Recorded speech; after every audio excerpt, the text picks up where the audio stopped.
مني ان كل حاجه انا عمري هحتاجها تبقى موجوده، وفي نفس الوقت الراجل اللي رعبني طول عمري ان انا شعري هيقع هو ما وقعش.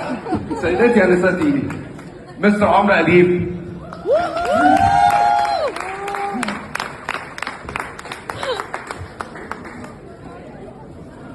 طبعا بداية غير جيدة وغير موفقة ان هو يتكلم عن شعر. دي حاجة هو كده يعني خسر نص العيدية ونص شهر العسل ونص كل حاجة. عايز اقول لكم على حاجة مهمة، انه لو في ميزة في كل رجالة وابناء عيلة اديب انها ناس طيبة جدا. يعني كلنا بشكل او باخر ممكن يبقى فينا عيوب الدنيا، لكن هتلقى انه البذرة اللي جوانا انها ناس طيبة واميرة.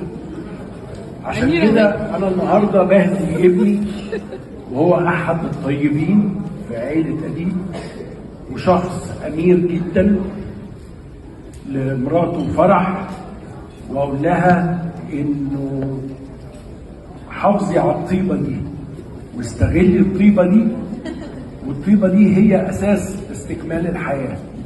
احنا بقينا في عصر قليل قوي فيه الطيبين، ولذلك انا فخور جدا ان انا بنتمي لعيله كلها ناس طيبه جدا. انا بشكر حضراتكم شكرا جزيلا ان انتوا جيتوا النهارده. كان نفسي اعيط بس مش عارف، ما جاش معايا عياط، انما اسيب لكم انتوا العياط والحاجات التانية. وانا بشكر كل حد جالنا هنا النهارده في الظروف اللي احنا فيها دي، وبقول انه انا بحب خالد جدا جدا جدا، وبحب فرح برضو جدا جدا جدا.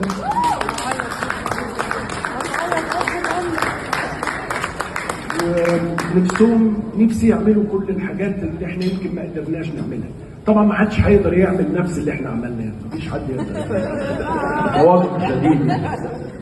انما انا بشكركم وسعيد بيكم، وارجو ان انتم تكونوا سعداء بينا. احنا حبينا انه الفرح ده يبقى احنا مع بعض. انا النهارده بشوف اهلي، ليا اهلي كتير ما شفتهمش، وسعيد ان انا شفتهم النهارده.